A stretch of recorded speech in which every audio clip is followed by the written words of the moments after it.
कहाँ तक हुआ था जी? अच्छा जीएसटी हुआ, आज जीएसटी खत्म, चैप्टर खत्म करेंगे आज।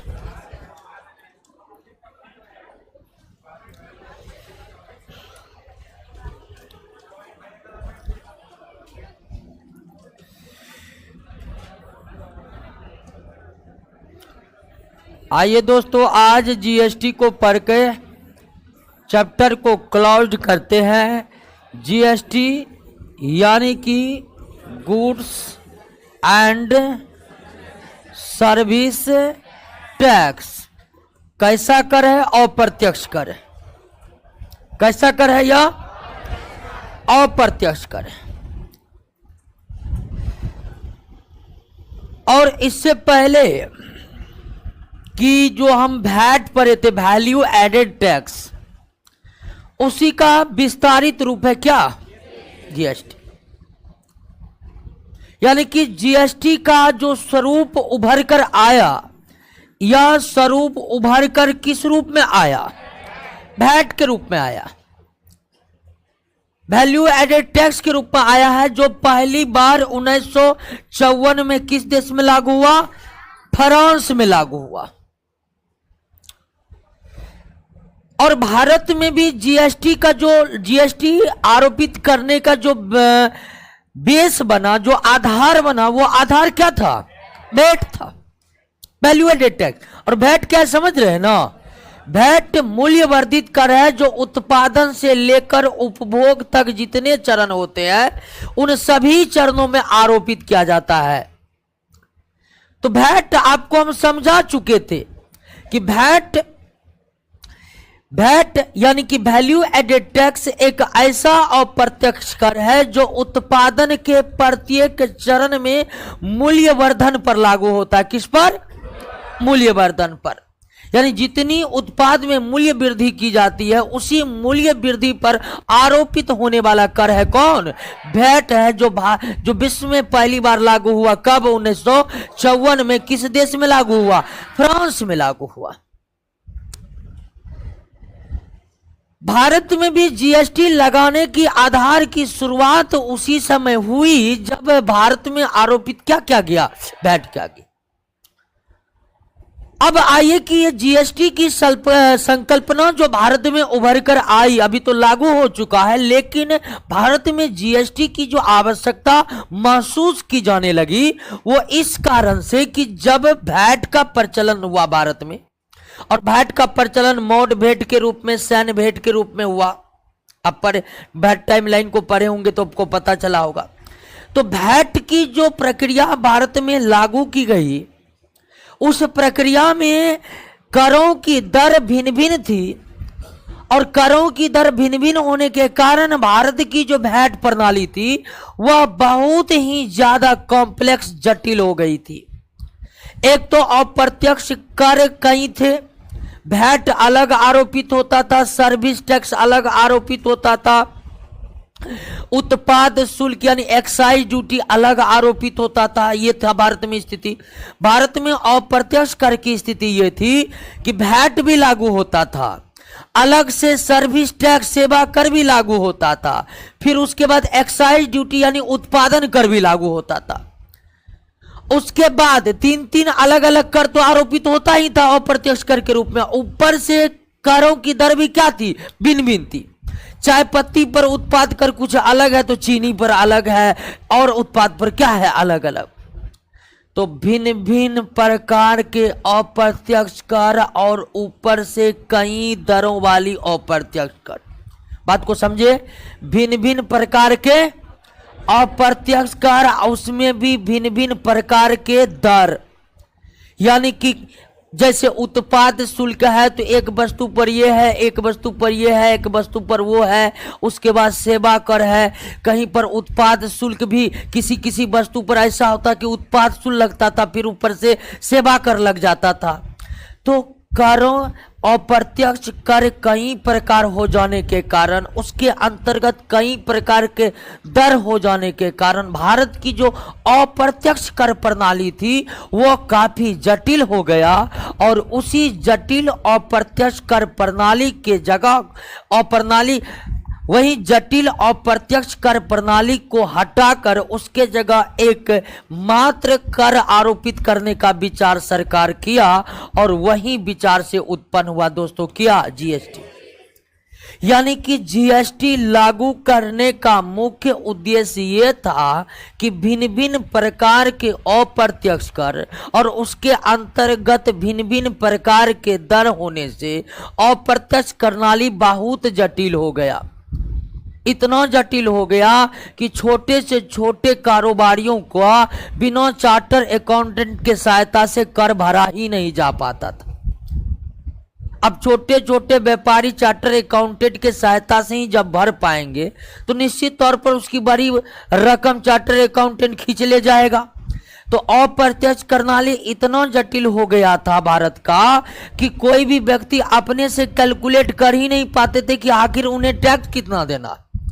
और स्थिति ये हो गई थी कि भारत के कई लोग इसलिए टैक्स नहीं भर रहे थे क्योंकि वे टैक्स के झंझट में फंसना नहीं चाहते। तो उसको लगता था कि टैक्स को हम जोड़ेंगे नहीं, ये हो जाएगा वो हो जाएगा, इसलिए वो टैक्स से नहीं भरते थे।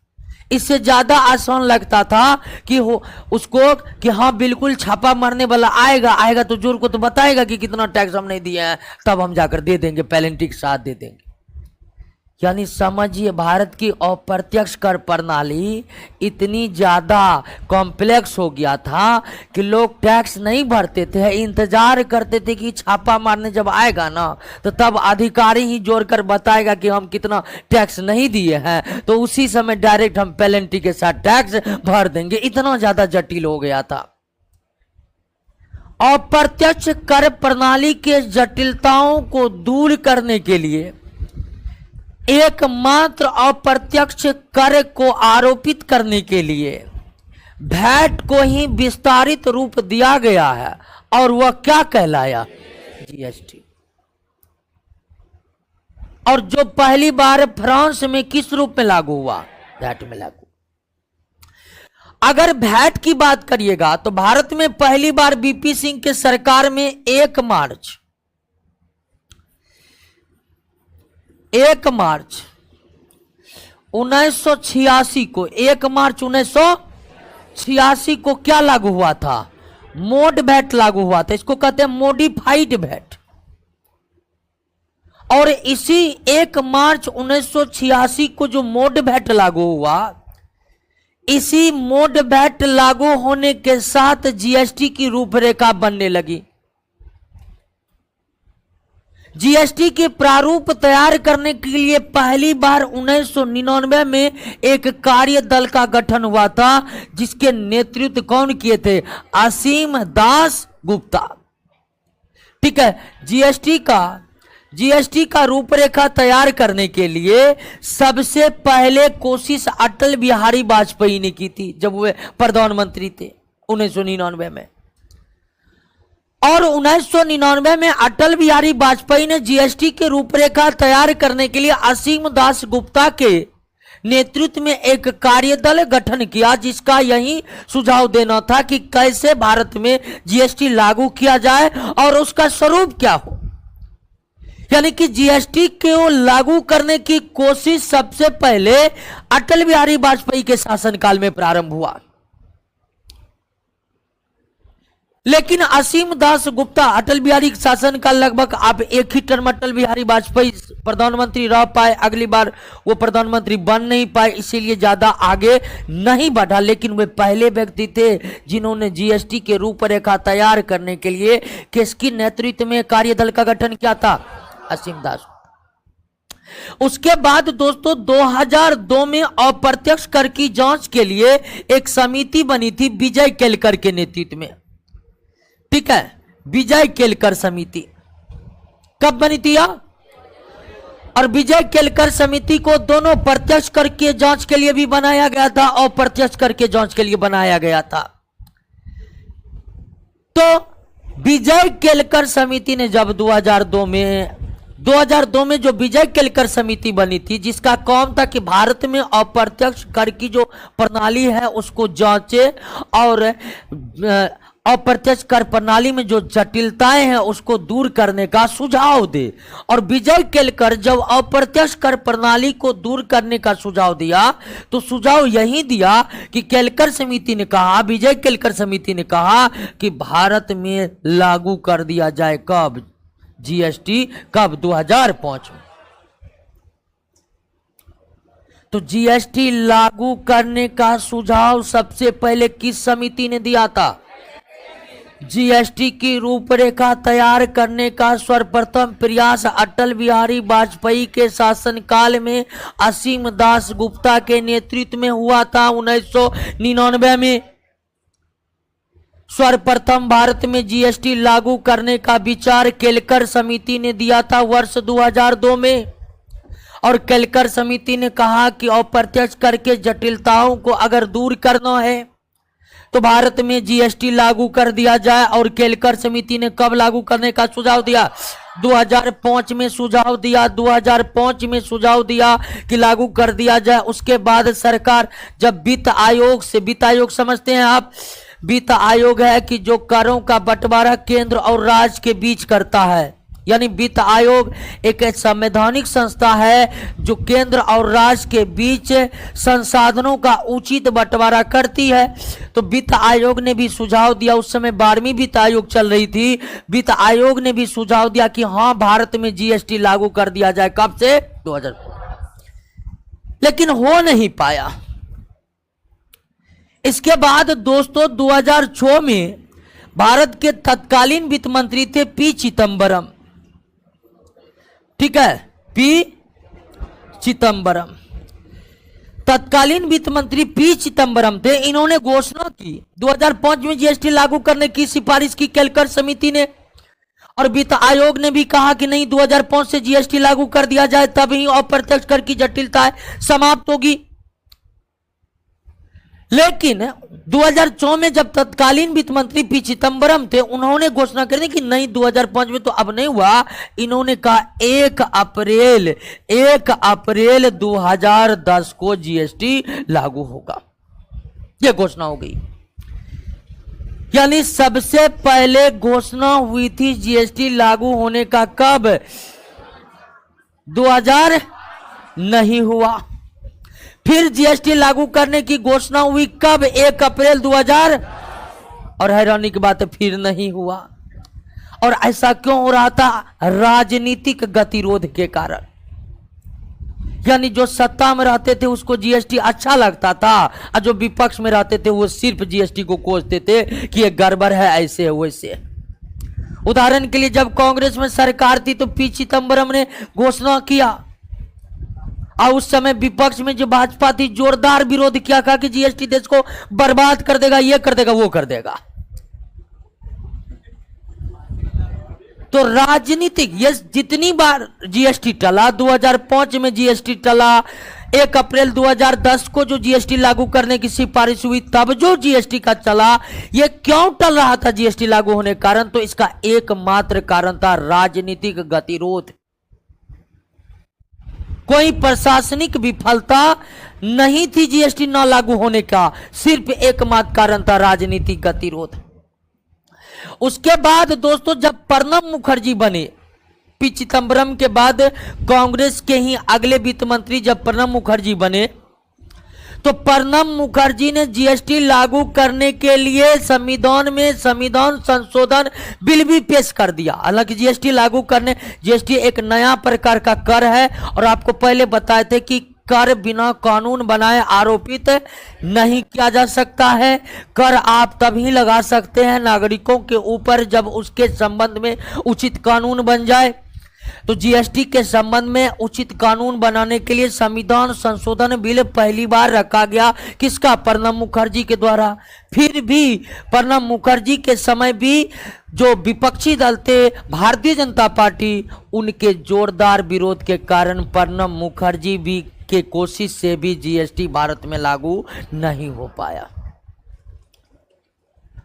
उसके बाद आप जानते हैं कि 2014 में एनडीए की सरकार बनी। ठीक है, एनडीए की सरकार मतलब बीजेपी की सरकार बन गई।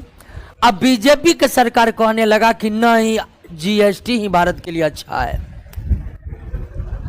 और उसके बाद कांग्रेस कहा कि जीएसटी देश को बर्बाद कर देगा। देख रहे हैं ना, पी चिदम्बरम पूरी घोषणा कर दिए कि 1 अप्रैल 2010 से भारत में जीएसटी लागू होगा। प्रणब मुखर्जी उसके लिए बिल भी ले आए संसद में, लेकिन इतने गतिरोध पैदा किए गए भारतीय जनता पार्टी के द्वारा कि नहीं हो पाया, यानी राजनीतिक गतिरोधों के कारण जीएसटी लागू नहीं हो पाया। अब जैसे ही 2014 में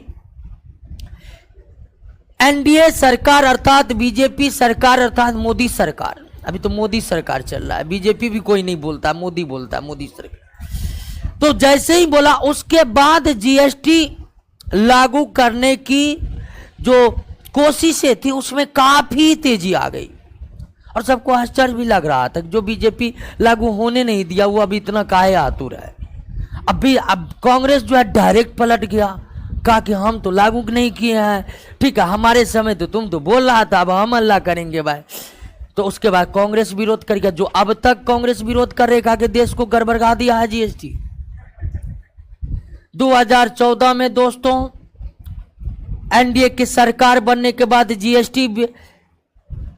जीएसटी लागू करने का पूरा जोर शोर चलने लगा और अंततः दोस्तों 2016 में जीएसटी लागू करने के लिए कैम्मा संशोधन 101 में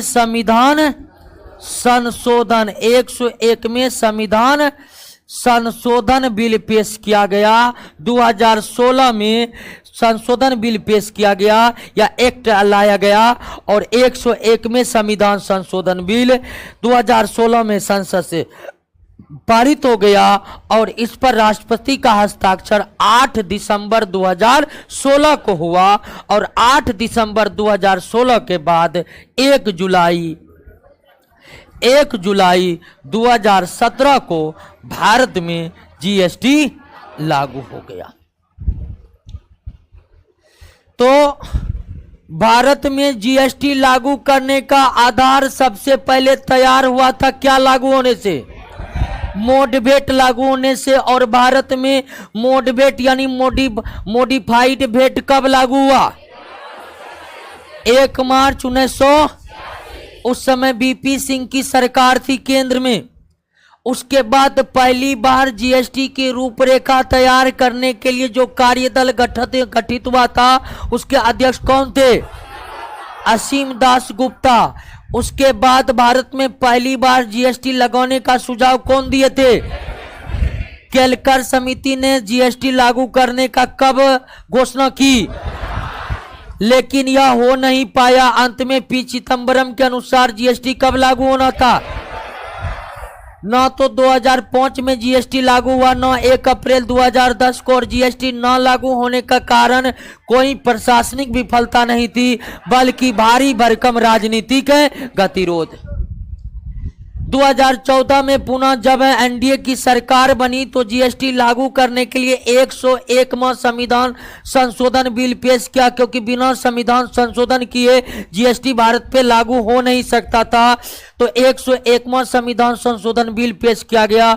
यह बिल भारतीय संसद ने 2016 में पारित किया और इस बिल पर महामहिम राष्ट्रपति ने 8 दिसंबर 2016 को हस्ताक्षर किए और उनके हस्ताक्षर के बाद 1 जुलाई 2017 को भारत में जीएसटी यानी गुड एंड सर्विस टैक्स लागू हो गया।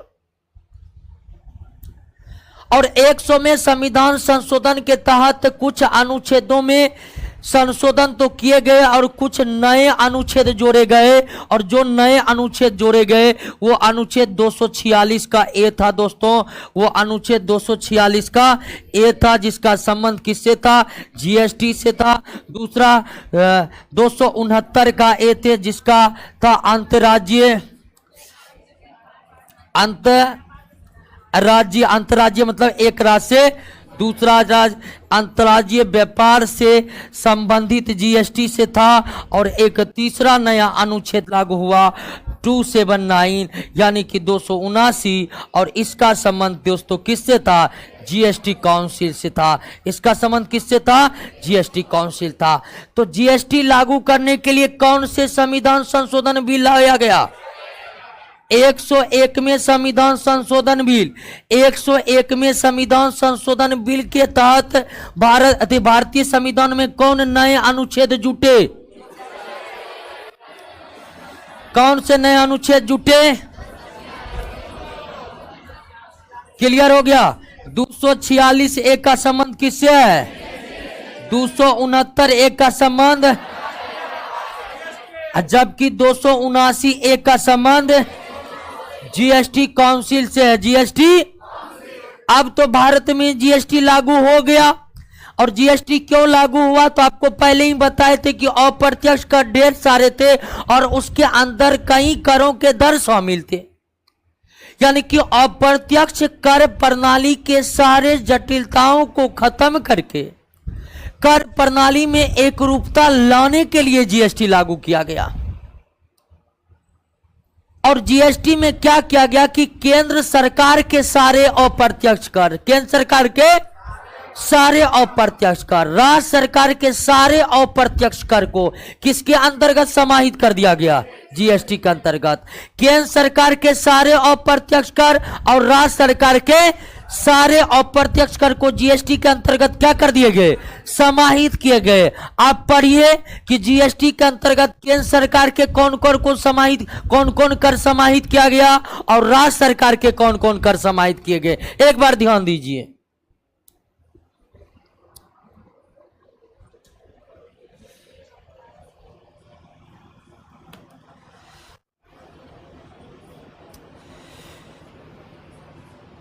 चलिए, रोशन कुमार, पवन सिंह, निरंजन कुमार।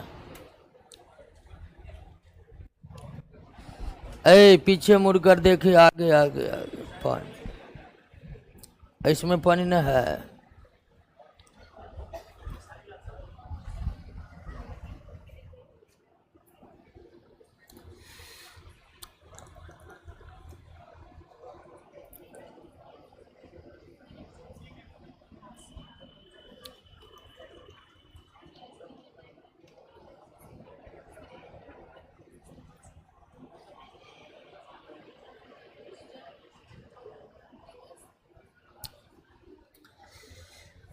हाँ,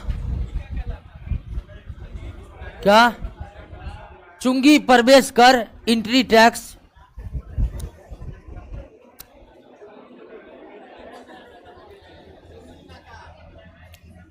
पुंगी नहीं, चुंगी। चुंगी, चुंगी का मतलब प्रवेश कर। पुंगी लिखा हुआ है, चुंगी लिखा होगा। तो ध्यान दे रहे हैं, देख रहे हैं ना केंद्र सरकार। तो केंद्र सरकार के जो सभी अप्रत्यक्ष करते उसको किसमें समाहित कर दिया गया? जीएसटी में। जैसे देखिए, पहले केंद्र सरकार उत्पाद शुल्क लगाती थी, केंद्रीय उत्पाद शुल्क। केंद्रीय उत्पाद शुल्क के बाद अतिरिक्त उत्पाद शुल्क, केंद्रीय उत्पाद शुल्क के बाद अतिरिक्त उत्पाद शुल्क। ठीक है, ध्यान दीजिए। पहले तो केंद्र सरकार का अप्रत्यक्ष कर देख लीजिए, कैसे कैसे अप्रत्यक्ष कर, आपका भी दिमाग हिल जाएगा। केंद्रीय उत्पाद शुल्क, ये किसी वस्तु के उत्पादन पर लगता है। उसके बाद केंद्र सरकार इस उत्पादन शुल्क के बाद क्या लगाती थी? अतिरिक्त उत्पाद शुल्क। ठीक है। उसके बाद विशेष दवाई। ठीक है। अब ब्रांडेड सौंदर्य प्रसाधन, यानी कि जो भी ब्रांडेड कॉस्मेटिक सामान है, देखिए काफी महंगे आते हैं, उसको जानबूझकर सरकार महंगा करता है बाहर से। तो दवाई और सौंदर्य प्रसाधन के सामान पर अतिरिक्त उत्पाद शुल्क। ठीक है, अतिरिक्त उत्पाद शुल्क, यानी कि एक तो उत्पाद शुल्क लग रहा है, ये उस पर जो भारत में उत्पादित हो रहा है। ठीक है। उसके बाद अतिरिक्त उत्पाद शुल्क कुछ, जैसे कुछ उत्पादन जो है बहुत गड़बड़ सब, जैसे पान पराग गुटखा, ठीक है, सरकार उस पर उत्पाद शुल्क लगाती थी, लेकिन उसका दाम बढ़ाने के लिए क्या, अतिरिक्त उत्पाद शुल्क। उसके बाद जब भारत में उदारीकरण लागू हुआ तो बहुत बड़े जैसे दवाई और जो कॉस्मेटिक सामान जो बाहर से बनकर आते हैं, सरकार को पता चला कि दवाई और कॉस्मेटिक सामान बाहर से बनकर आ रहे हैं, ठीक है, ये तो भारत में उत्पादन हो ही नहीं रहा कि इस पर उत्पाद कर लिया जाए, तो केंद्र सरकार उस पर क्या लगाया, अतिरिक्त। यानी कहना था कि जो भी बाहर से कॉस्मेटिक दवाई आ रहा है उसको भी उत्पादन मान करके उस पर भी उत्पाद कर लगेगा। यानी उत्पाद शुल्क ही केंद्र सरकार कितना टाइप का लगा रहा है, 3 टाइप का। आप देख रहे हैं ना, उत्पाद शुल्क ही कितना टाइप का हो गया, 3 सरकार का। उसके बाद सेवा कर, सेवा तो किसी प्रकार का सेवा पर यानी बैंकिंग पर, बीमा पर, इन सब पर सेवा पर लगता है। 5वां अतिरिक्त सीमा शुल्क, अतिरिक्त सीमा शुल्क। सीमा शुल्क मतलब आयात निर्यात पर लगने वाला कर। हालांकि निर्यात पर कर नहीं लगता है, कर मुख्य रूप से किस पर लगता है, आयात पर लगता है। तो ये सीमा शुल्क नहीं, ये अतिरिक्त सीमा शुल्क है। और तो और विशेष अतिरिक्त सीमा शुल्क, विशेष अतिरिक्त सीमा शुल्क। कितना कर हो गया, अब अंदाज लगाइए। जिस समय जीएसटी नहीं था उस समय कितने अप्रत्यक्ष कर केंद्र सरकार के, 6। अब 6 को जोड़ने में आम आदमी तो छोड़िए, अच्छे से अच्छे चार्टर अकाउंटेंट घर पर आ जाते थे, ठीक है। अब उत्पाद शुल्क, पहले उत्पाद शुल्क इतना रुपया हुआ, और किसी किसी सामान पर उत्पाद शुल्क के अलावे क्या है, अतिरिक्त उत्पाद शुल्क। अब उसको कॉस्मेटिक सामान है तो उस पर ये दोनों लगिए रहा है, ऊपर से इस पर भी अतिरिक्त उत्पाद शुल्क, ठीक है। फिर सेवा कर में हटा दीजिए, सेवा कर में तो ज्यादा नहीं था। सीमा शुल्क के अतिरिक्त एक अतिरिक्त सीमा शुल्क था, उसके बाद विशेष अतिरिक्त सीमा शुल्क था। देख रहे हैं कर ढांचा कितना जटिल है, एक एक कर 3-3 नाम से लग रहा है। तो ये 6 कर को मिलाकर के सीधे किसमें डाल दिया गया, जीएसटी में। इसके अलावा केंद्र सरकार जितने सरचार्ज लगाती थी, जितने उपकर लगाती थी, शेष सबको किसमें डाल दिया गया। तो जीएसटी के अंतर्गत केंद्र सरकार का कौन कौन सा अप्रत्यक्ष कर शामिल किया गया, केंद्रीय अतिरिक्त दवाई और सौंदर्य प्रसाधन पर अतिरिक्त उत्पाद शुल्क, और एक तो छूट गया कपड़ा पर, ठीक है। ब्रांडेड कपड़ा और ब्रांडेड कॉस्मेटिक सामान पर अतिरिक्त उत्पाद शुल्क सरकार लगाती थी। अब उस पर भी क्या, जीएसटी, वो भी किसके अंतर्गत हो गया, जीएसटी। सेवा कर, अतिरिक्त सीमा शुल्क, विशेष अतिरिक्त सीमा शुल्क। तो ये जो 6, 7, 8 प्रकार के कर थे, 6, 7, 8 प्रकार का कर कितना होगा कि ये इसको कैलकुलेट करने में कितनी जटिलताओं का सामना करना पड़ता होगा, आपको पता है कि ना है? तो ये जो 8-10 प्रकार के कर थे, अब उसके जगह सिर्फ क्या कर दिया गया, एक कर था।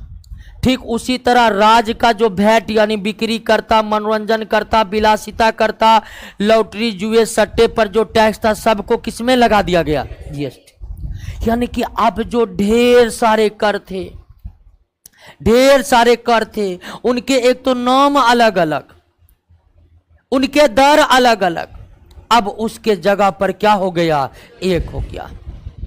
तो जीएसटी के अंतर्गत केंद्र सरकार के विभिन्न अप्रत्यक्ष कर को मिला दिया गया और राज्य सरकार के भी विभिन्न अप्रत्यक्ष कर को मिलाया गया। यानी पहले 8-10 कर जो आरोपित होते थे अलग अलग दर से, अब उसके जगह केवल एक दर से क्या आरोपित होगा, जीएसटी। तो जीएसटी क्यों लागू किया गया, तो भारत में अप्रत्यक्ष कर की जटिलताएं काफी वृहद हो चुकी थी। एक तो ढेर सारे अप्रत्यक्ष कर हो गए थे, ऊपर से उनकी दर क्या हो गई थी, अलग अलग हो गई थी। इससे न सिर्फ अप्रत्यक्ष कर को भरने में लोगों को दिक्कत होते थे, बल्कि कितना अप्रत्यक्ष कर देना पड़ेगा इसको भी जोड़ने में, कैलकुलेशन करने में बड़ी दिमाग खपत होती थी दोस्तों। तो उसी अप्रत्यक्ष कर के जटिलताओं को समाप्त करने के लिए पूरे देश में अप्रत्यक्ष करों की अप्रत्यक्ष कर की दर एक समान बनाने के लिए क्या लागू किया गया? जीएसटी। एक तो आप देख रहे हैं ना कि अप्रत्यक्ष कर 6-7 टाइप का, उसका दर अलग अलग, और जब राज्य सरकार को अप्रत्यक्ष कर जाइएगा तो वहां तो और अलग है। और दूसरा, हर एक राज्य का अलग अलग कानून। अब कोई व्यापारी बिहार से चला झारखंड, झारखंड में अलग कानून है, अब लीजिए पहले वहां कानून समझेगा तब वो कुछ बेचेगा। यह था जब जीएसटी लागू नहीं हुआ था। तो पूरे देश में कर का कानून एक रहे, पूरे देश में अप्रत्यक्ष कर एक रहे, पूरे देश में अप्रत्यक्ष कर का दर एक रहे। यही मुख्य उद्देश्य है क्या लागू करने का? जीएसटी लागू करने का। क्लियर हो गया? समझ गए बात को? लेकिन जीएसटी के अंतर्गत अभी भी कुछ कर को शामिल नहीं किया गया है। जीएसटी के अंतर्गत अभी भी कुछ कर को शामिल नहीं किया गया है। और जीएसटी के अंतर्गत कौन कौन चीज को नहीं शामिल किया गया है? तंबाकू उत्पाद तो शामिल है। जीएसटी के अंतर्गत जो जो अभी शामिल नहीं हुआ है उसमें कौन कौन है? उसमें पहला है सबसे पेट्रोलियम उत्पाद। कौन कौन अभी जीएसटी के अंतर्गत नहीं शामिल हुआ है? पेट्रोलियम उत्पाद। और कितने प्रकार के पेट्रोलियम उत्पाद? उसके बाद अल्कोहलिक पेय पदार्थ, यानी जितने भी अल्कोहलिक पेय पदार्थ है उसको अभी जीएसटी से क्या कर रखा गया है? बाहर रखा गया। जितने भी पेट्रोलियम उत्पाद, और 5 प्रकार के पेट्रोलियम उत्पाद है: कच्चा पेट्रोल, डीजल पेट्रोल, प्राकृतिक गैस और विमान का ईंधन, और विमान का ईंधन। ये सभी को अभी जीएसटी से क्या किया गया है? बाहर रखा गया है।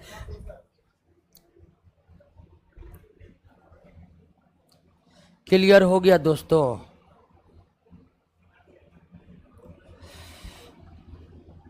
तो यहां तक समझ गए जीएसटी क्यों लागू किया गया? बताइए तो।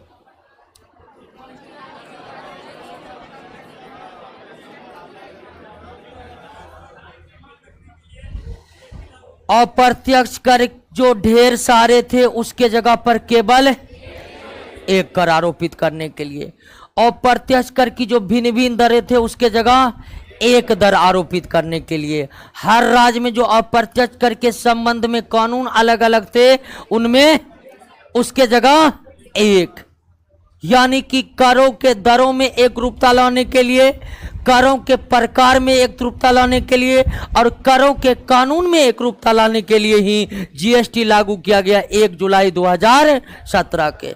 जीएसटी के अंतर्गत केंद्र और राज्य सरकार के सारे कर प्रणाली को क्या कर दिया गया? सारे करों को क्या कर दिया गया? एक कर दिया गया। क्लियर हो गया?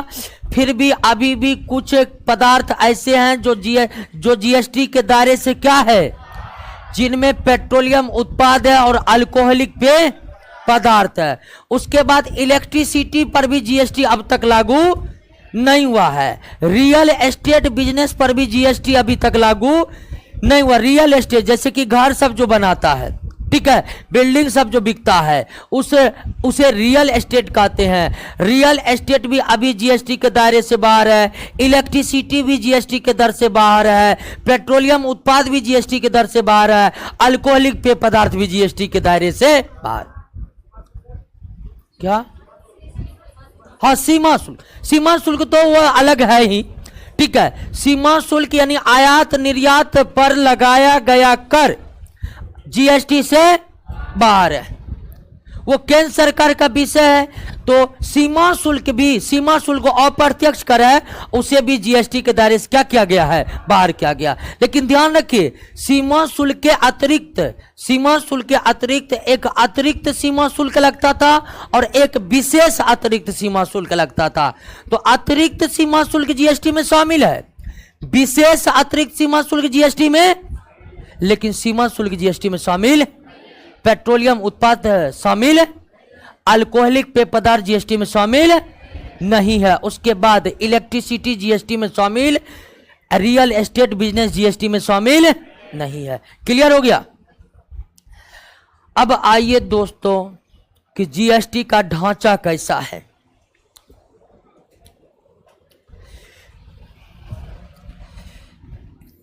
अब जीएसटी जो है यह केंद्र सरकार भी लगाता है, राज्य सरकार भी लगाता है,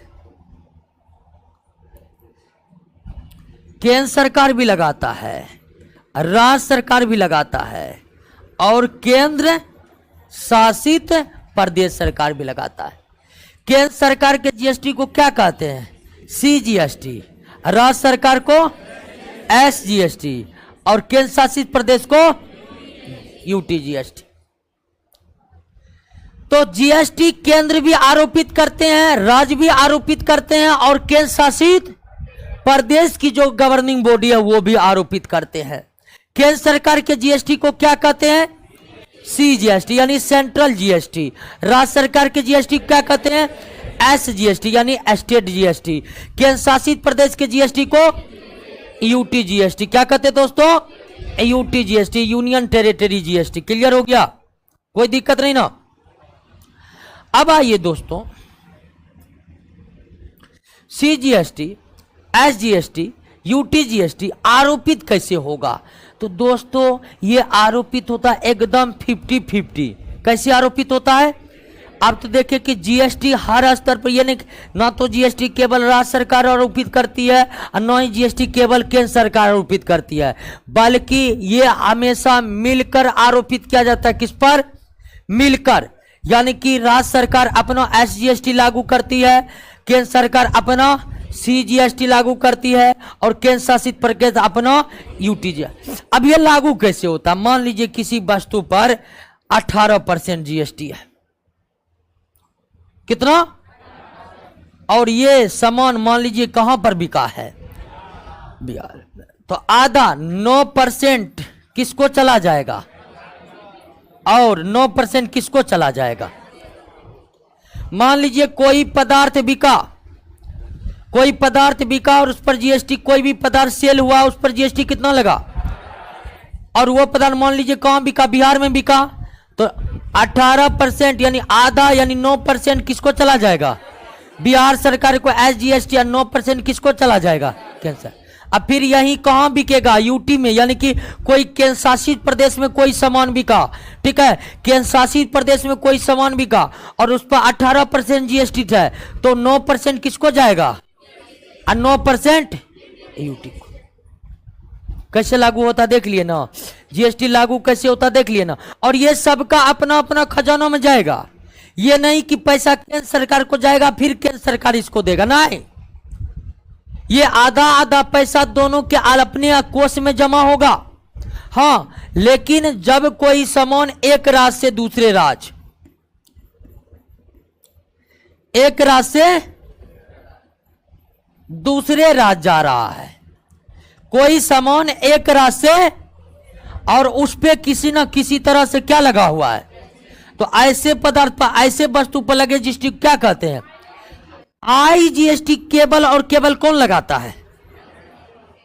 न तो वो राज्य लगाएगा जिससे होकर सामान गया है और न वो राज्य लगाएगा जिसमें सामान पहुंचेगा, बल्कि केवल और केवल कौन लगाएगा?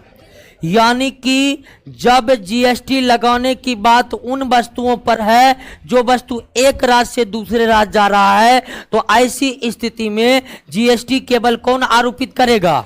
केंद्र आरोपित करेगा। कौन आरोपित करेगा दोस्तों? केंद्र आरोपित करेगा। और एक राज्य से दूसरे राज्य द्वारा होने वाले व्यापार को दोस्तों, एक राज्य से दूसरे राज्य होने वाले व्यापार को अंतरराज्यीय व्यापार कहते हैं। यानी कि जब अंतरराज्यीय व्यापार की बात होगी तो अंतरराज्यीय व्यापार के संबंध में जो जीएसटी लागू होगा उसे क्या कहते हैं? आईजीएसटी। अंतरराज्यीय व्यापार के संबंध में जो जीएसटी लागू होता है उसे क्या कहते हैं? और आईजीएसटी लागू करने का और वसूलने का पूर्ण अधिकार किसके पास है?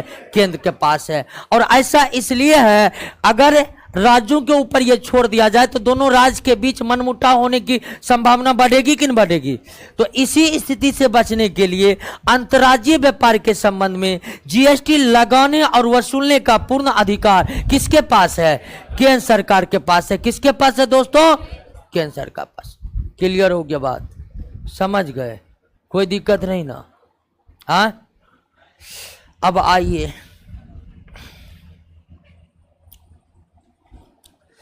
वर्तमान में जो जीएसटी की दरें हैं, वर्तमान में जीएसटी की दरें हैं कितना परसेंट? 0%, 5%, 12%, 18%, 28%।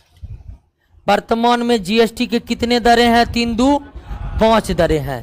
0%, 5%, 12%, 18%। वर्तमान में सरकार ने कुल 1300 वस्तु कितने और 500 प्रकार के सेवा, 500 प्रकार के सेवा पर क्या आरोपित कर चुकी है। यानी अब तक सरकार ने 1300 वस्तु और 500 प्रकार के सेवाओं को जीएसटी कर दायरे के अधीन ला चुका है। वर्तमान में सरकार ने जीएसटी के अंतर्गत 1300 वस्तुएं और 500 से अधिक सेवा, अधिक है, ये एक नॉर्मली डाटा है, कुछ चेंज हुआ है। तो आप याद रखिएगा कि वर्तमान में 1300 से अधिक वस्तुएं, 1300 से अधिक वस्तुएं और 500 से अधिक सेवाओं को जीएसटी कर दायरे के अंतर्गत लाया गया है। और जीएसटी कर ढांचा के अंतर्गत कितने प्रकार के कर के दरें हैं? 5 प्रकार के, 0%, 5%, 12% और 28%। अब देखिए 0% में मुख्य कौन कौन चीज है, 5% में मुख्य कौन कौन चीज है, 12% में मुख्य कौन कौन चीज है, 18% में मुख्य कौन कौन चीज है और 28% में मुख्य कौन कौन चीज है, उसको देखिए।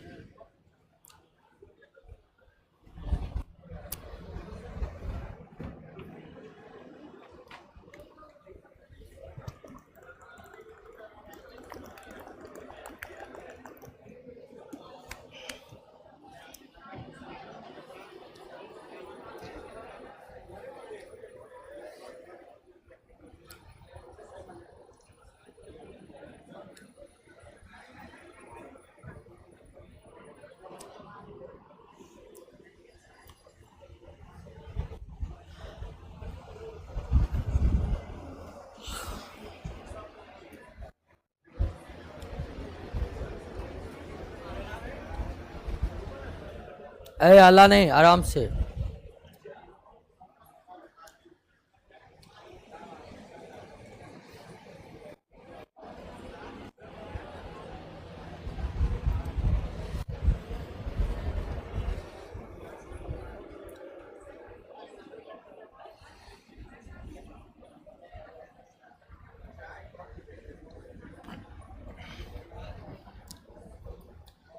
सीधा समझिए ना, जो जरूरी चीज है उस पर, जो रोज यूज होता है, जो मध्यम वर्गीय परिवार में जो रोज यूज होता है उस पर। भारत में परिवारों की भी हैसियत अलग अलग है। कुछ सामान जो है गरीबों के घर में रोज यूज होता है, जैसे ध्यान दीजिए दूध हो गया, डेली यूज होगा, लेकिन घी सारे घर में डेली यूज होगा, लेकिन कुछ घर में डायरेक्ट यूज होता है। तो जो एकदम जरूरी सामान है सबके लिए उस पर 0%, जो रोज इस्तेमाल होता है उस पर 5%, मोटा मोटी हम बता रहे हैं। जो मध्यम वर्गीय परिवार में रोज इस्तेमाल होता है उस पर 12%, जो जरूरी नहीं है उस पर, जो विलासिता की वस्तु है उस पर 28%। विलासिता मतलब सुख सुविधाओं को बढ़ाने वाले सामान, उस पर कितना? 28%। क्लियर हो गया ना। तो जो मूलभूत पदार्थ है जो प्रतिदिन इस्तेमाल होते हैं उस पर कितना? जो आम घरों में प्रतिदिन इस्तेमाल होते हैं और जो खास घरों में प्रतिदिन इस्तेमाल होते हैं 12%। ठीक है। जो कभी कभार इस्तेमाल होते हैं 18%। विलासिता की वस्तु पर 28%। क्लियर हो गया। उसके बाद विलासिता वस्तु मतलब सुख सुविधा को बढ़ाने वाला। उसके बाद जीएसटी के कुछ दरों पर कुछ पदार्थ ऐसे हैं जिस पर कुछ पदार्थ ऐसे हैं जिस पर 28% जीएसटी लागू होते ही है, लेकिन उस पर और क्या लगता है, उपकर। जैसे पान मसाला, पान मसाला पर कितना 128%। 28% जीएसटी लागू होता ही लागू होता, उसके बाद फिर 128%। उसके बाद तंबाकू उत्पाद पर कितना 290। उसके बाद विलासिता कार पर कितना 15%। विलासिता कार मतलब जैसे BMW हो गया, रेंज रोवर हो गया, ठीक है। तो ये सब ब्रांड, नॉर्मल कार पर नहीं, नॉर्मल कार जैसे है जो आम आदमी सब खरीदते रहते हैं उस पर कितना है 28%। लेकिन जो विलासिता वाला कार है उस पर 28% जीएसटी के बाद फिर 15% क्या है जीएसटी।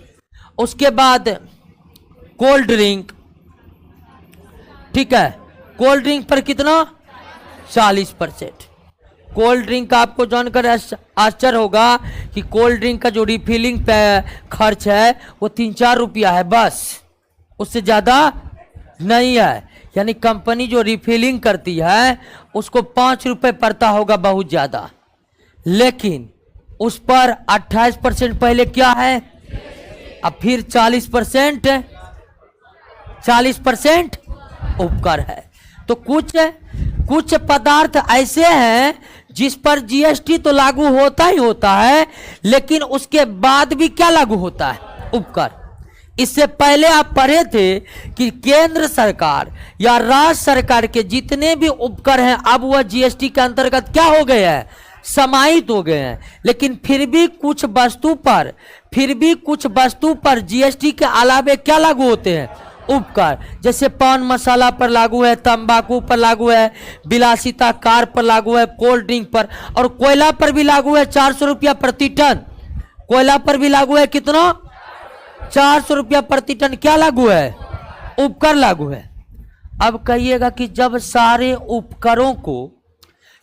उपकरों को जीएसटी में समाहित कर दिया गया है तो फिर ये सरकार अलग से उपकर लाकर फिर जीएसटी के ढांचे को फिर से क्यों जटिल बना रही है। तो ये उपकर लागू करने का कारण क्या है जानते हैं कि जब जीएसटी लागू हो रही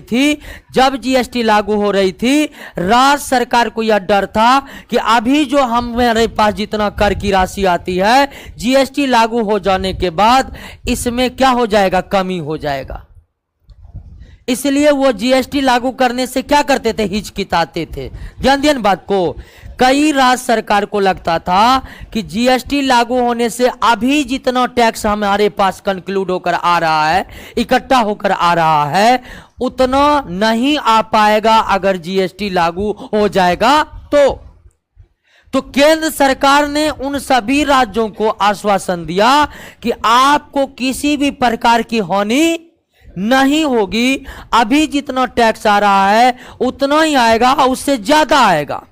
फिर भी राज्य सरकार को विश्वास नहीं हो रहा था। तो उसके बाद केंद्र सरकार ने कहा कि आप जीएसटी लागू करिए और अगर आपको किसी भी तरह का घाटा होगा तो उसकी संपूर्ण भरपाई 5 साल तक कौन करेगा, केंद्र सरकार करेगा। तो राज्य सरकार को टैक्स में होने वाले जीएसटी लागू होने से टैक्स में होने वाले घाटे को भरपाई के लिए क्या लागू किया गया, उपकर, ताकि इन पैसों से उन राज्यों को पैसा दिया जाए जिसको जीएसटी के अंतर्गत उतने पैसे न आ पाए जितने उसको आ रहा था जीएसटी लागू होने से पहले। यानी कि राज्यों को भरपाई करने के लिए ही लागू किया गया। क्या? हालांकि जीएसटी से होने वाले हानि की भरपाई करने का कितने साल का समय लिया है केंद्र सरकार ने? 5 साल में। कहा कि 3 साल तक हम 100% भरपाई करेंगे, चौथे साल में 75% और 5वें साल में 50% और छठे साल से बिल्कुल भी नहीं। तो उपकर लागू करने का उद्देश्य जीएसटी को पुनः जटिल बनाना नहीं था। ध्यान दीजिएगा दोस्तों, ये जो कुछ सामानों पर 28% जीएसटी के अलावे अतिरिक्त उपकर लगा हुआ है, इसका उद्देश्य जीएसटी को जटिल नहीं बनाना है, बल्कि इसका उद्देश्य जीएसटी लागू होने के कारण राज्य सरकारों को जो घाटा होगा उसकी भरपाई करना था। और केंद्र सरकार ने राज्य सरकार के भरपाई का वादा 5 साल के लिए किया है। कितने साल के लिए? जो अब समाप्त हो जाएगा दोस्तों। क्लियर हो गया?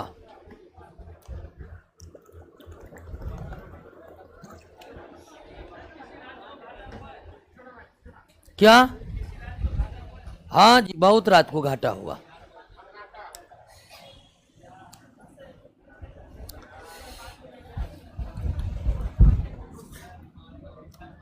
आइए दोस्तों,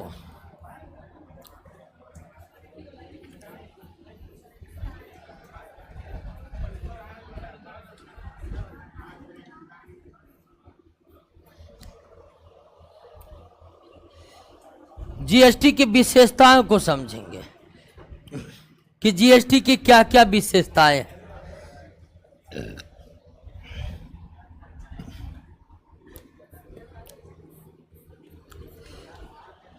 जीएसटी की विशेषताएं। अब जीएसटी की क्या क्या विशेषताएं हैं उसको समझ लीजिए। पहली विशेषता, जीएसटी एकल कर प्रणाली है।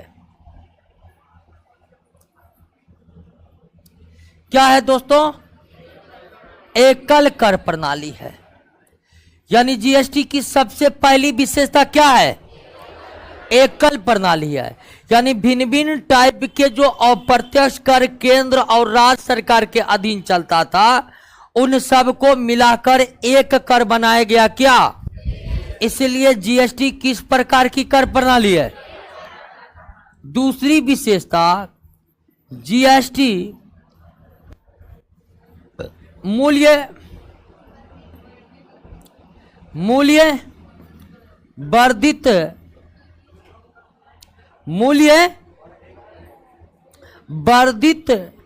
पर ही लागू होता है। यानी कि जीएसटी जो है मूल्य वर्धित नहीं, मूल्य वर्धन। जीएसटी जो है दोस्तों वह किस पर लागू होता है? मूल्य वर्धन पर ही लागू होता है। जीएसटी किस पर लागू होता है? मूल्य वर्धन। यानी कि जिस प्रकार से वैट आरोपित होता था, उसी प्रकार से क्या आरोपित होता है? तो जीएसटी एकल कर प्रणाली है। जीएसटी क्या है दोस्तों? एकल प्रणाली। जीएसटी मूल्य वर्धन पर ही लागू होता है, ठीक उसी प्रकार जिस प्रकार कौन लागू होता था? वैट लागू होता था। तीसरी विशेषता, जीएसटी का भुगतान अंततः किसको करना पड़ता है? उपभोक्ता को ही करना पड़ता है। किसको करना पड़ता है? उपभोक्ता को ही करना पड़ता है। क्या करना पड़ता है? यानी कि जीएसटी कोई भी दे, उसका अंतिम भार किस पर पड़ जाता है? उपभोक्ता पर।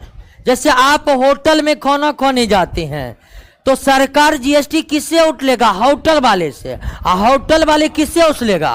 उपभोक्ता से। यानी घूम फिरकर जीएसटी का भार किस पर पड़ रहा है? उपभोक्ता पर पड़ रहा है। जीएसटी का भार किस पर पड़ रहा है? उसके बाद जीएसटी लागू होने से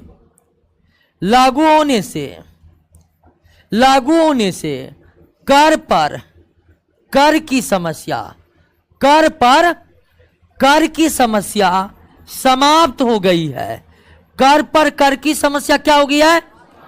पहले क्या होते थे कि कई प्रकार के अप्रत्यक्ष कर थे, तो एक बार कर दे दिया जाता था, फिर से कर दिया जाता था। जैसे आप आटा, जैसे होटल दुकानदार आटा खरीद कर लाया, आटा पर भी जीएसटी है ना? आटा पर उसने जीएसटी दे दिया। अब उसी आटा का परोठा बनाकर बेचेगा, परोठा पर अलग से दे दिया। एक बार आटा पर दिया, दूसरा बार परोठा पर दे दिया, तो डबल हो गया ना। एक बार यानी कर पर कर हो गया ना। जीएसटी लागू नहीं होने से कभी कभी होता था कि एक बार कर दे दिया किसी दूसरे रूप में, अब फिर कर के ऊपर फिर से कर देना पड़ जाता था। जैसे आपको हम बोले कि आटा, जैसे होटल आटा खरीदा, होटल दुकानदार आटा खरीदा, आटा पर जीएसटी दिया, मतलब आटा पर उत्पाद शुल्क दिया। उसके बाद जब परोठा बेच रहा है, फिर से उसी आटा से परोठा बेच रहा है, उस पर अलग से का टैक्स दे दिया। तो ऐसी स्थिति में क्या हुआ, टैक्स के ऊपर क्या पड़ गया। लेकिन जीएसटी लागू होने से इस समस्या को क्या कर दिया गया। अब क्या होता है कि होटल दुकानदार, यानी मान लीजिए जो होटल वाला परोठा बेचता है, तो पराठा पर जितना जीएसटी दिया देना है उसको, आटा पर जितना दिया वो क्या कर दिया जाएगा, माइनस कर दिया गया। मतलब समझिए कि एक दुकानदार आटा खरीदा और आटा पर उसने कर कितना दिया है, 500, और वो क्या बनाकर बेच रहा है, पराठा, और पराठा पर जीएसटी वाला कितना, 700। तो अब क्या करेगा, वो पहले आटा पर कितना दिया हुआ है, तो अब यहां पर उसका 500 क्या हो जाएगा, उसको कितना देना पड़ेगा, 200। कर पर कर की समस्या जीएसटी लागू होने के बाद क्या हो गया, समाप्त हो गया। कर पर कर की समस्या क्या हो गया दोस्तों, समाप्त हो गया। तो क्या क्या विशेषता है समझे। सबसे पहले जीएसटी क्या है, एकल कर प्रणाली है। जीएसटी किस पर लागू होता है, यानी जितने मूल्य में इजाफा हुआ केवल उस पर लागू होता है। जीएसटी का भुगतान अंततः कौन करता है, यानी जीएसटी का भार किस पर पड़ता है, घूम फिरकर उपभोक्ताओं पर ही पड़ता है। जीएसटी लागू होने से कौन सी समस्या पर अंकुश लगा, कर पर कर की समस्या का अंकुश लगा। और जीएसटी के संबंध में सारे कार्य ऑनलाइन किए जाते हैं, ऑफलाइन कुछ भी, चाहे जीएसटी में रजिस्ट्रेशन कराना हो, जीएसटी का पैसा भरना हो, जीएसटी रिफाइलिंग करना हो, क्लेम करना हो, सारा कार्य जीएसटी का क्या होता है, ऑनलाइन होता है, ऑफलाइन कुछ भी नहीं होता है।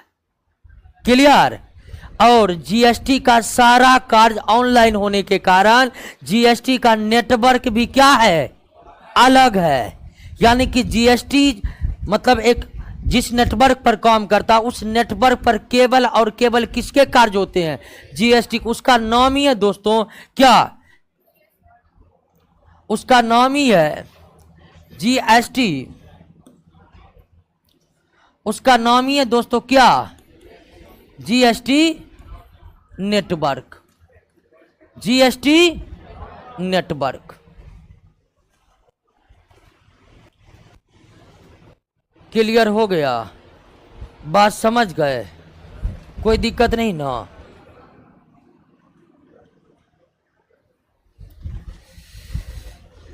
क्लियर। जीएसटी नेटवर्क यानी कि जीएसटी का सारा कार्य क्या होता है, ऑनलाइन। जीएसटी का सारा कार्य ऑनलाइन होता है, तो उसके लिए एक अलग नेटवर्क या एक अलग सॉफ्टवेयर बना दिया गया है। सॉफ्टवेयर भी अलग है, जिसको किसी चीज से कोई मतलब नहीं है, और वो जिस नेटवर्क के अधीन काम करता है वो नेटवर्क भी पूरी तरह से क्या है, अलग है। उस नेटवर्क पर और कोई भी कार्य नहीं किया जा सकता है। और जीएसटी नेटवर्क में राज्य सरकार की 24.5% हिस्सेदारी दी गई है। केंद्र सरकार अपने पास 24% 5% हिस्सेदारी रखा है। अशेष भिन्न भिन्न प्रकार के कोई भी गैर लाभकारी संस्था है उसको वो मतलब हिस्सा दे दिया गया है कि आप रखिए और इस नेटवर्क का सफल संचालन कीजिए। क्लियर हो गया।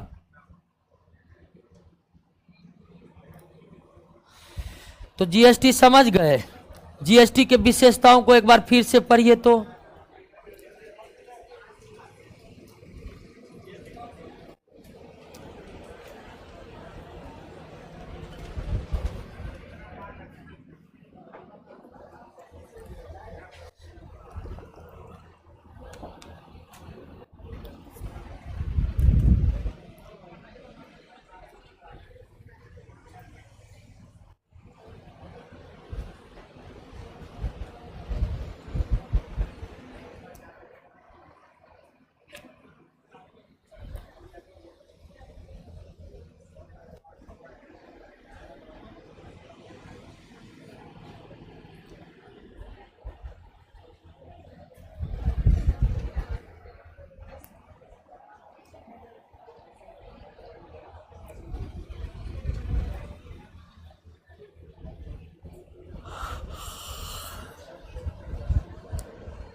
ए नोट क्या हुआ है?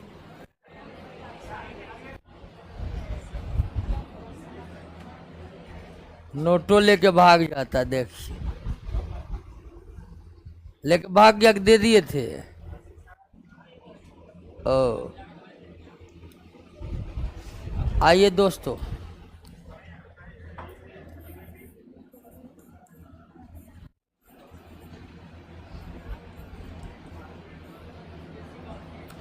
अब आइए जीएसटी काउंसिल पर आइए। 101 जीएसटी लागू करने के लिए क्या संविधान संशोधन 101वां संविधान संशोधन लागू हुआ, और 101वां संविधान संशोधन जो है उसके तहत कई अनुच्छेदों में संशोधन हुआ, लेकिन 3 नए अनुच्छेद जोड़े गए।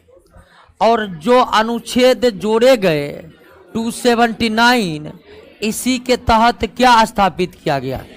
जीएसटी काउंसिल स्थापित किया गया। और जीएसटी की पहली बार स्थापना 12 सितंबर 2016 को किया गया। किस अनुच्छेद के तहत? जबकि जीएसटी कब लागू हुआ? 1 जुलाई 2017 को लागू हुआ। जीएसटी कब लागू हुआ? लेकिन उससे पहले जीएसटी काउंसिल बन गया। उससे पहले राष्ट्रपति के आदेशानुसार अनुच्छेद 279(a) के तहत 12 सितंबर 2016 को क्या बना? अब जीएसटी काउंसिल जो बना, तो जीएसटी काउंसिल में पहले एक अध्यक्ष होते हैं, ठीक है। अध्यक्ष कौन होते हैं? केंद्रीय वित्त मंत्री होते हैं। अध्यक्ष कौन होते हैं दोस्तों? केंद्रीय वित्त मंत्री होते हैं। दूसरा क्या होता है? उपाध्यक्ष। उपाध्यक्ष का क्या होता है? चुनाव किनके बीच से चुनाव होता है? सदस्य के बीच। उसके बाद तीसरा कौन होता है? सचिव। सचिव में भी किसके सचिव? हाँ, केंद्र सरकार के राजस्व सचिव जो है, राजस्व सचिव पदेन सचिव होते हैं। क्या होते हैं? पदेन। जिस तरह नीति आयोग के पदेन अध्यक्ष कौन होते हैं? प्रधानमंत्री होते हैं। नीति आयोग के पदेन सचिव कौन होते हैं? ठीक उसी तरह केंद्र सरकार के जो राजस्व विभाग है, उनके जो सचिव है, वही जीएसटी काउंसिल के क्या होते हैं? पदेन सचिव होते हैं। और उसके बाद होते हैं विशेष आमंत्रित सदस्य। विशेष आमंत्रित सदस्य में central board of excise and custom के अध्यक्ष, central board of excise and custom के जो अध्यक्ष होते हैं, वही क्या होते हैं? विशेष आमंत्रित सदस्य होते हैं। उसके बाद दोस्तों होते हैं कौन? उसके बाद होते हैं कौन? सदस्य होते हैं। सदस्य में सभी राज्य एवं केंद्र शासित प्रदेश। केंद्र शासित प्रदेश में सभी नहीं आते हैं, दिल्ली और पुदुचेरी आते हैं, जम्मू कश्मीर आते हैं। जम्मू कश्मीर को भी अब दे दिया गया है। तो सभी राज्य एवं केंद्र शासित प्रदेश के वित्त मंत्री या मुख्यमंत्री चाहे तो वित्त मंत्री की जगह किसी और को जीएसटी काउंसिल में क्या बनाकर भेज सकते हैं? सदस्य। तो जीएसटी काउंसिल की स्थापना किस अनुच्छेद के तहत किया गया है? पहली बार, यानी कि जीएसटी काउंसिल की स्थापना कब की गई? और जीएसटी काउंसिल का सचिवालय नई दिल्ली में स्थित है। कौन स्थित है? जीएसटी काउंसिल के अध्यक्ष कौन होते हैं? केंद्रीय वित्त मंत्री। उपाध्यक्ष क्या कौन होते हैं? उपाध्यक्ष का सदस्यों के बीच से क्या होता है? चुनाव होता है। सचिव कौन होते हैं? सचिव का चुनाव नहीं होता है। सचिव क्या होते हैं? पदेन होते हैं। विशेष आमंत्रित सदस्य के रूप में कौन भाग लेते हैं? सीबीईसी यानी central board of excise and custom के अध्यक्ष और सभी राज्य एवं केंद्र शासित प्रदेश के वित्त मंत्री या वित्त मंत्री के जगह मुख्यमंत्री और किसी और को चाहे तो उसे जीएसटी काउंसिल के सदस्य बना सकते हैं। अब जीएसटी काउंसिल का क्या काम है? पहला काम तो यही था, जीएसटी लागू करना। यानी 12 सितंबर 2016 को जो जीएसटी काउंसिल बना, उस जीएसटी काउंसिल का पहला काम था जीएसटी लागू करना, और उन्होंने 1 जुलाई 2017 को जीएसटी लागू कर दिया। दूसरा काम है कि कौन कौन वस्तु जीएसटी के अंतर्गत शामिल नहीं है उसको जीएसटी के अंतर्गत शामिल करना। सीधा अगर समझिए ना, जीएसटी के संबंध में किसी भी प्रकार का निर्णय किसके द्वारा होगा? जीएसटी काउंसिल के द्वारा। कोई भी निर्णय, जीएसटी के दर को कम करना है, जीएसटी के दर को बढ़ाना है, जीएसटी के एक नए दर को चालू करना है, जीएसटी से हटाना है, किसी वस्तु को जीएसटी में शामिल करना है, कौन कौन से कर जीएसटी में रखना है, कौन कौन कर जीएसटी में नहीं रखना, अर्थात जीएसटी के संबंध में तमाम निर्णय लिखा, जीरो से लेकर अनंत तक जो भी निर्णय होगा जीएसटी के संदर्भ में, वह निर्णय कौन लेगा? जीएसटी काउंसिल लेगा। कौन लेगा दोस्तों? जीएसटी। क्लियर हो गया? समझ गए? जीएसटी समझे? जीएसटी कैसे कैसे लागू हो गया समझे? जीएसटी नेटवर्क तो समझ ही गए कि जीएसटी का कोई भी काम ऑफलाइन होता ही, सारा काम क्या होता है? ऑनलाइन होता है। अब आइए, एक है ई वे बिल। क्या है? ई वे बिल। ई वे बिल के बारे में पढ़िए तो क्या है?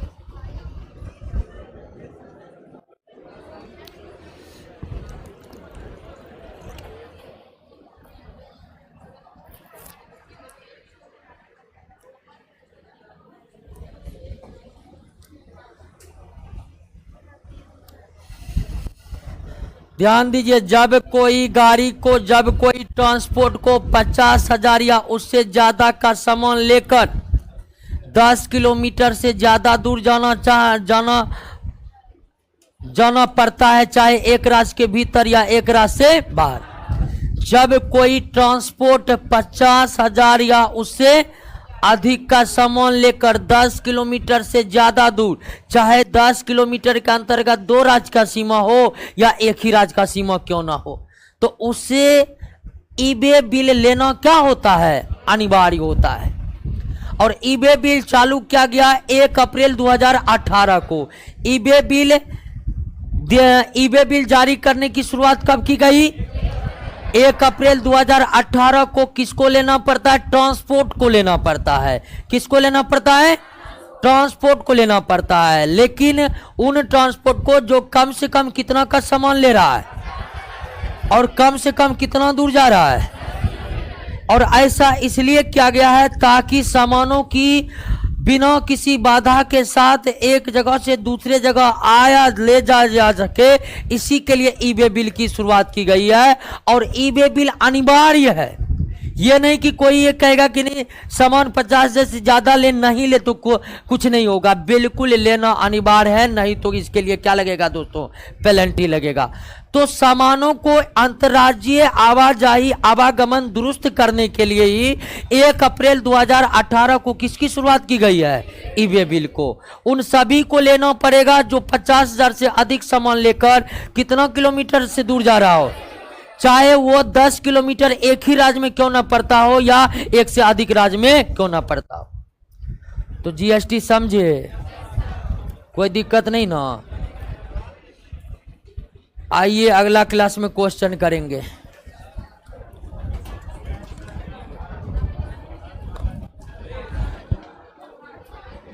आइए दोस्तों, अगला क्लास में क्वेश्चन पर जिक्र करेंगे क्या?